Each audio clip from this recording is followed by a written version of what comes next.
그 다음에 좀 전에 이제 돈 문제에 대해서 이야기를 했는데 기본소득의 실현 가능성 논쟁입니다. 기본소득은 돈이 많이 들기 때문에 실현 불가능하다는 주장입니다. 아마도 이 주장이 가장 강력한 기본소득에 대한 반대론 중에 하나일 것입니다. 예를 들어서 1인당 30만 원씩의 기본소득을 준다면 1년에 180조 가까운 돈이 들기 때문에 상당히 많은 돈이 들어가는 것은 사실입니다. 하지만 달리 생각해 볼 필요도 있습니다. 지금 우리나라의 재정 수준만을 가지고 놓고 본다면 상당히 많은 돈이 들어가는 건 사실이지만 우리나라의 한국의 재정 잠재력이 과연 그러한 수준의 기본소득을 하는데 불충분하냐, 이거에 대해서는 고민해 볼 필요가 있을 것 같습니다. 한국의 재정 잠재력은 충분하다라고 말할 수가 있는데요. 예를 들어서 2016년 기준 한국의 GDP는 1600조 정도 됩니다. 그리고 한국의 국민부담률은 24.6% 정도 됩니다. 국민부담률이라 하면 GDP 대비 조세하고 사회보험료를 합한 비율을 말하는데 그게 이제 24.6% 됩니다. 이게 OECD 평균은 34% 정도 됩니다. 이 둘 간의 차이가 한 10% 정도 나지요. 그러면 OECD 평균을 기준으로 우리가 OECD 평균만큼만 국민부담률을 부담한다라고 가정했을 때 10% 정도를 더 부담할 여력이 있다라고 하는 거죠. 그렇다면 2016년 기준으로 1600조의 10%니까 160조라고 이야기할 수 있습니다. 지금 우리나라의 경제력은 OECD 평균 이상을 가고 있죠. 그런 측면에서 보면 한국의 재정 잠재력이라고 하는 것이 결코 낮지 않다, 충분히 가능한 수준이다 라고 말씀드릴 수 있습니다. 그리고 이런 실현 가능성 논쟁의 더 중요한 부분은 재정 잠재력이 있다, 이것보다도 더 중요한 부분은 돈이 많이 든다, 이런 이야기 속에는 사람들에게 재정 환상, 조세 환상을 심어줌으로 인해서 기본소득은 안 되겠다, 이런 부정적인 인식을 심어주기 위한 그런 전략들이, 이데올로기들이 녹아 있다라고 하는 거죠. 160조 정도의 돈이 필요하다. 그럼 아까도 말씀드렸지만 한 10% 정도의 더 추가적인 과세가 필요한데요. 그랬을 때 개인들이 실제로 부담하는 조세 증대액은 얼마냐? 개인의 실제 조세 증세액은 기본소득으로 받는 액수하고 그 다음에 세 부담액의 차이를 세 부담액을 뺀 것으로 이제 경위를 내려야 되는 거죠. 예를 들어서 월 30만 원의 기본소득, 즉 180조짜리 월 30만 원의 기본소득을 준다라고 얘기했을 때 강남은 기본소득 모델에 따르면 순조세 증대 규모는 90조 수준이라고 분석되고 있습니다. 왜냐하면 180조가 기본소득으로 지급되겠지만 대부분의 사람들은 1인당 30만 원씩 받게 됩니다. 그러면 실제로 95% 이상이 자기가 세금으로 낸 것보다 돌려받는 게, 즉 기본소득으로 받는 게 많다는 거죠. 그래서 사람들이 180조라고 했을 때 느끼는 그 공포감은 사실은 실제적으로 분석을 해보면 받는 것, 기본소득으로 받는 것을 고려하지 않고 논의되는 부분이 있기 때문에 이러한 재정환상과 조세환상이라고 하는 부분이 해결된다면 기본소득의 증세, 기본소득을 위한 증세에 대한 동의는 더 확대될 것으로 생각됩니다. 그리고 기본소득의 효과성, 다음으로 기본소득의 효과성 관련 논의인데요. 기본소득이 180조 또는 50만 원씩 할 때는 250조, 이 정도 소요재정 대비 효과성 측면에서 기존의 사회보장을 강화하는 것보다 그렇게 효과가 있지 않다, 이런 주장들이 있습니다. 하지만 이런 주장은 지나치게 재정 중립적인 시각을 견제하고 있습니다. 재정 중립적인 시각이라고 하는 것은 기존의 재정, 즉 복지에 드는 돈을 늘리지 않고 사회보장을 강화한다든지 기본소득을 확대한다든지 이런 논의들인데 지나치게 재정 중립적 시각을 견제하고 있다라고 하는 것이고요. 이렇게 재정 중립적인 시각을 가지고, 즉 증세를 고려하지 않은 상태에서는 기존의 사회보장을 강화하는 것도 사실 불가능합니다.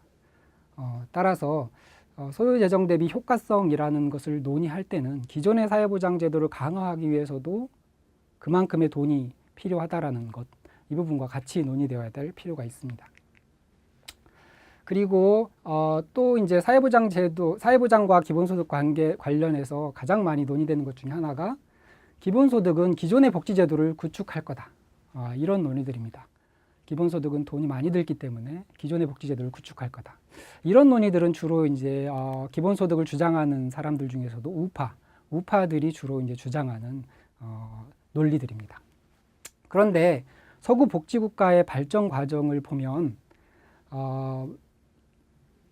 새로 생기는 제도와 이전에 있던 제도들이 서로 대체 관계라든지 구축 관계에 있지 않고 상호 보완적으로 재구성되는 과정에서 발전해 왔다는 것입니다. 예를 들면 16세기에 대량 빈곤이 발생하면서 이제 그동안의 중세의 자선으로 해결할 수 없게 됩니다. 빈곤의 문제를.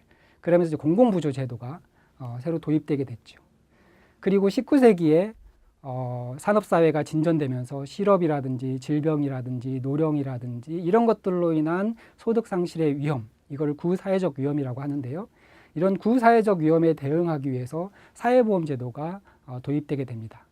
이렇게 사회보험제도가 도입이 되었지만 기존의 공공부조제도가 없어지지 않았습니다. 기존의 공공부조제도는 빈민들에 대한 보충적 소득보장의 기능을 하면서 여전히 유지되고 있었고요. 20세기에 들어와서는 이제 여성이 노동시장 진출이 늘어나면서 가족 내에서 여성들이 담당했던 돌봄의 문제들이 해결되기 어려웠습니다. 돌봄의 공백이라고 하는 신사회적 위험이 도래한 건데요. 이러한 신사회적 위험에 대해서 그런 신사회적 위험에 대응하기 위해서 사회복지 서비스가 또 한편으로 많이 확대가 됐습니다. 하지만 이때도 역시 이러한 사회복지 서비스가 추가적인 재정이 필요한 사회복지 서비스가 확대됐다고 해서 기존의 사회보험이나 공공부조가 없어졌냐? 그렇지 않습니다. 기존의 사회보험이나 공공부조는 또 그 나름의 역할들을 하면서 사회복지 서비스와 조화를 이루는 방식으로 복지국가가 재구성되었던 경험들을 가지고 있습니다. 지금 21세기에는 노동 없는 미래라든지 불안정 노동의 확산이라든지 이런 것들이 논의되고 있는데요. 그런 것과 함께 지금 기본소득, 전통적 사회보험이나 공공부조로는 해결할 수 없는 그런 문제들을 해결하기 위해서 이제 기본소득이 이제 논의되고 있습니다. 이렇게 이제 기본소득이 새로 도입된다면 이거는 이런 구사회적 위험이나 신사회적 위험과는 다른 형태의 또 다른 위험을 보장하는 그런 제도로서의 기본소득입니다. 따라서 기본소득이 도입되었을 때 기존의 제도들과 어떻게 종합적으로 재구성할 거냐 이런 문제들이 이제 중요하게 됩니다. 기본소득 그 자체가 사회보험이나 공공부조를 배척하고 구축하는 그런 효과를 갖는 것이 아니라는 것이요. 여기에서 중요한 거는 공공부조, 사회보험, 사회복지 서비스로의 발전 과정에서 중요했던 거는 이러한 위험에 처해 있는 사람들, 노동자 계급이라든지 빈민이라든지 그다음에 여성이라든지 이런 사람들이 정치적으로 어떻게 자신들의 어떤 욕구를 실현시킬 수 있을지 정치적인 어떤 영향을 확대해서 자신들의 욕구를 실현시킬 수 있을지 그런 싸움들이 되게 중요한 역할을 했습니다. 따라서 기본소득이 기존의 복지제도를 구축하는 것이 근본적으로 기본소득의 제도 그 자체에 있다라고 주장하는 것은 타당하지 않고 어떻게 하면 기본소득이 기존의 사회보장 제도들과 같이 갈 수 있을 것인지를 논의하는 것, 그리고 기본소득이 필요한 그런 집단들의 정치적 세력화를 통해서 기본소득을 확대하는 방법들을 찾는 것이 더 생산적인 논의라고 할 수가 있겠습니다. 실증 분석 결과를 봐도 현물급여와 현금급여의 관계는 즉 기본소득과 같은 현금급여 그리고 사회복지 서비스라든지 기타 다른 현물급여들이 서로 구축 관계에 있지는 않았다는 것이 이제 실증 분석 결과에서도 나타나고 있습니다. 현물급여와 현금급여 또는 현금급여 사이에서조차도 이 각각의 제도들이 양자택일적 교환 관계였다기보다는 계속 새로운 위험에 대한 대응 그리고 그것을 위한 복지 지출의 확대 이런 식으로 연속적 축적 관계에 있었다라고 하는 것이 실증적인 분석 결과에서도 이미 나타나고 있습니다. 마지막으로 기본소득과 체제 변혁 가능성 이 논쟁은 사실은 2010년대 전후에서 기본소득 구상과 관련된 논의에서 좌파 진영에서 많이 제기되었던 논쟁이라고 할 수 있습니다. 기본소득은 자본주의 체제 변혁에 기여할 수 없다는 것이었습니다.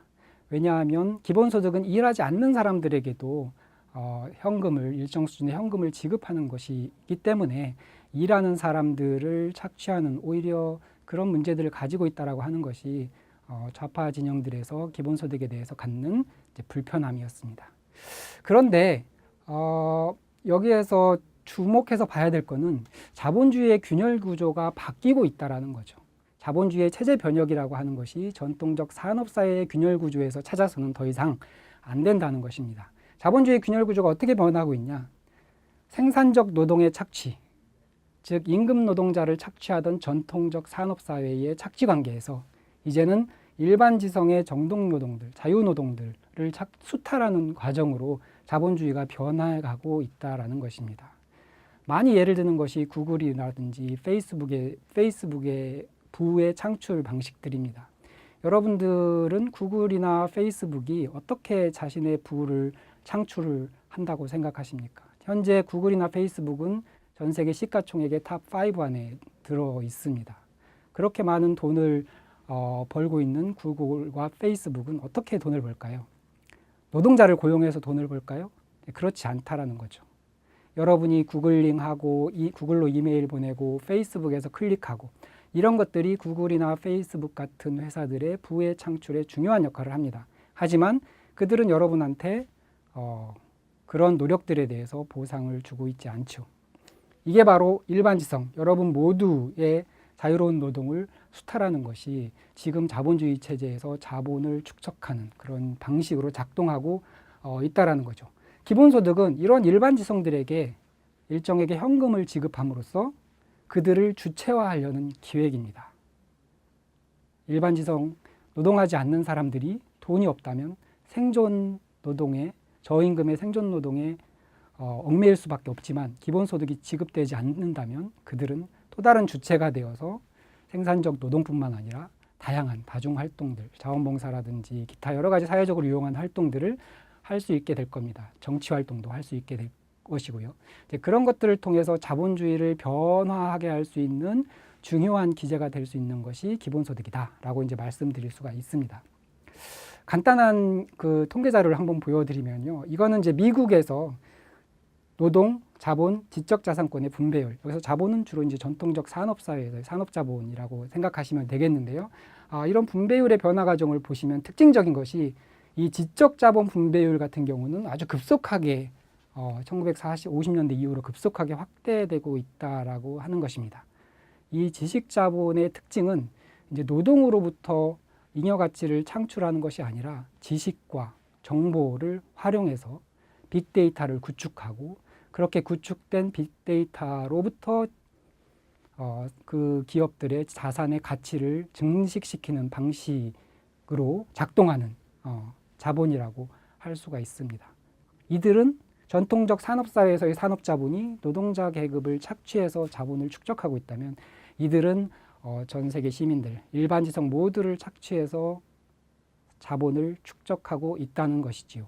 그런데 증가율이 이런 지적자본 분배율의 증가율이 즉 지적자본이 가져가는 부에서의 비율이 이렇게 급속하게 증가하고 있다라고 하는 것은 자본주의의 변화의 한 아주 미미한 하나의 작은 예라고 이제 생각해 보시면 될 것 같습니다. 좀 전에도 말씀드렸지만 이제 대표적인 예가 이제 구글 같은 기업들인데 이런 기업들이 이윤을 어떻게 축적하느냐 이런 것입니다. 2016년 한국 플레이스토어 매출이 약 4조 5천억입니다. 구글의 플레이스토어. 판매 수수료는 30%고 1조 3천억의 판매 수수료를 가져갑니다. 근데 이에 대해서 부가가치세가 2015년에 와서야 부과됐는데 이렇게 부과된 부가가치세의 10%만큼을 앱 가격을 인상합니다. 법인세는 내지 않습니다. 왜냐하면 서버가 한국에 있지 않기 때문에 법인세는 과세가 불가능합니다. 자, 이런 방식으로 이거 아주 단순한 예인데 이런 방식으로 기존의 지적 자본들의 자본 축적 방식이 이제 변화하고 있다라고 하는 것입니다.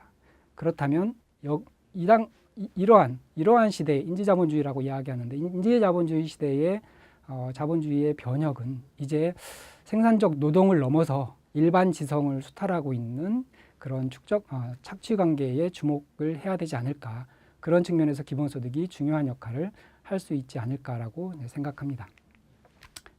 지금 우리에게 필요한 것은 급진적 상상력인 것 같습니다. 일과 소득의 새로운 관계, 공유자산에 대한 새로운 규칙, 성장과 분배에 대한 새로운 패러다임을 사고할 때라고 할 수 있겠습니다. 현실과 이상 그 찰나의 시차에서 새로운 상상은 시작됩니다. 기본소득이 온다의 머릿말의 일부를 여러분한테 소개하면서 강의를 마치도록 하겠습니다. 감사합니다.